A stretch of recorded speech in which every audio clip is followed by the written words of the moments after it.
How to change username on Snapchat. Hey everyone, welcome back to our channel, The Solution Guy. In this video, I'll simply show you how you can change your username on Snapchat. So you simply want to make sure to watch this video till the end. In order to change your name on Snapchat, what you have to do is first of all, just make sure to update the Snapchat app to the latest version.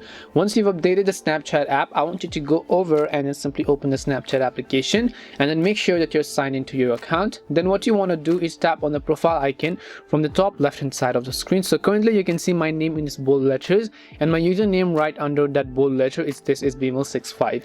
Now if I want to change my username, now what I need to do is to just tap on the gear icon or the settings cog icon from the top right hand side of the screen.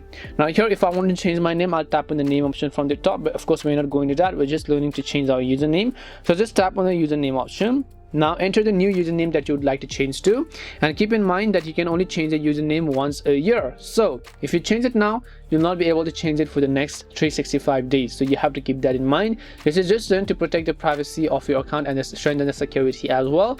So just tap on the change username button. Once you do so, you'll not be able to change for the next 365 days. So make sure that everything else in it is actually correct. That's all it takes to change your Snapchat username. We hope the video was really helpful, and if it did help you, then make sure to leave a like and subscribe to our channel. If you have got any more questions, feel free to leave them down. Thank you very much for watching and see you soon in our next video.